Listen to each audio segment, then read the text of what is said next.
Hi, it's Chris from TimeToPlayMag.com, and welcome to our series of conversations about toys and children with special needs. I'm joined by Emily Vanek, who is our special needs editor, who is a mom of an autistic son. I have an autistic sister, so we've both lived this at different times. So let's just jump in. I mean, special needs is getting very much diagnosed. I mean, we've talked a lot about how there's increase in diagnosis, right? Mm-hmm. Yes, especially for autism, there's a big increase, and a lot of parents may not think that their kids are special needs per se. They might just have a delay in speech, or a delay with gross motor or something like that. And so my kid's not special needs, but there are a lot of people that can be lumped into that special needs category. Right, but it's not, I mean, so special needs sort of takes on sort of a meaning that some people can think, oh, that's a bad thing, but every kid has special needs. I had terrible handwriting, and I just couldn't get coordinated to do handwriting, and I wouldn't have been classified as special needs, but I had to get tutoring to work on my handwriting. So if a kid is behind, what are some of the typical areas where you might see a kid who's delayed, who's not necessarily on the autism spectrum? Well, gross motor, which is the whole body movement, fine motor, which is more, pinch or grasp and writing and that sort of thing. You could have sensory delays where people, kids wouldn't respond well to bright lights or loud noises, that sort of thing. You can have academic delays. There's a whole long list of them. So when you find out that a child, say with the fine motor, let's just talk about that because that's a great example, because a lot of kids have that. It takes a while for those skills to develop. How do you introduce that, keep kids practicing, and still make it fun? Well, we have a lot of toys that we use at home for fine motor. Some of them are my favorites, like Connect 4. It's something all three of my boys can play together. But what they don't realize is that it's fine motor with putting the coin in the slot, putting the little thing into the console, whatever it's called. The game board. It's a 4x4 game board with the checkers that you have to drop into. So you put the checkers in, and they don't realize that this is actually a fine motor development that kids need to know. And same with pinch or grasp. Right, and that's pinch or grasp too. So you're really doing two things at once. You sneak it in there. They don't even know. That's great. Now, what if you've got a gross motor delay, for example, what might you do? Well, I like the push toys. Those are really good. My son didn't walk until he was 2.5.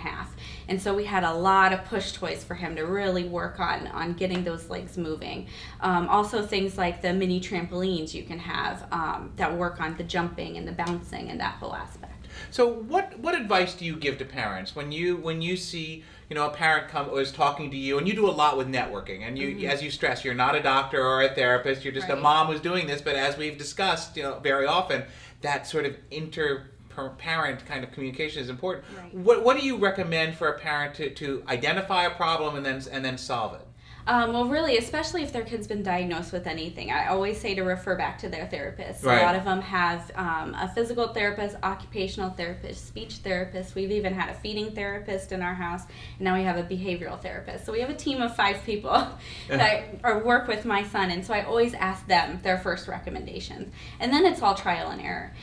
If I see that he, really isn't working with the tripod thing, then, I'll go get him an aquadoodle and fill it, and he can work on holding a tripod. Now, tripod is like the grip you would have, your typical pen or pencil grip, right? And most kids have it the fist. So just different things like that. Just ask the therapist, I ask the other parents what's worked for them, and then just trial and error. Right. And how do you deal with, it's got to be frustrating at times for you. Oh, yeah.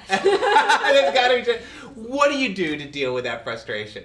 Let's see. Besides all of the trips to Starbucks, we really, it's just talking with other parents that have gone through it and knowing that you're not alone in the journey. Right. That's the biggest thing, is a lot of parents feel very isolated. It's not something that used to be able to be okay to talk about with other people. Right. Yeah. When my sister was growing up, it was not, and my mom had to go through Delaware and find other parents and really build a network phone call by phone call. There wasn't online back then. Right. And now there's online resources. There's big corporations like Autism Speaks, there's the Holly Rod Foundation, and then I also network through our Children's Hospital in Denver, and a lot of Children's Hospital networks have those resources to say, here's a MOPS network or a mom's network that you can talk to, that they might have special needs there. That's great. And one of the things Emily does is she shares her experience on timetoplaymag.com. So if you look at some of our reviews, we have a special needs section, but also you'll see a special needs logo. Click on that and it'll take you into our review, and Emily will give you some of advice from her experience and experience with other moms about how to use these toys dealing with these issues. Please join us for more of our conversations on special needs, and check us out anytime at timetoplaymag.com.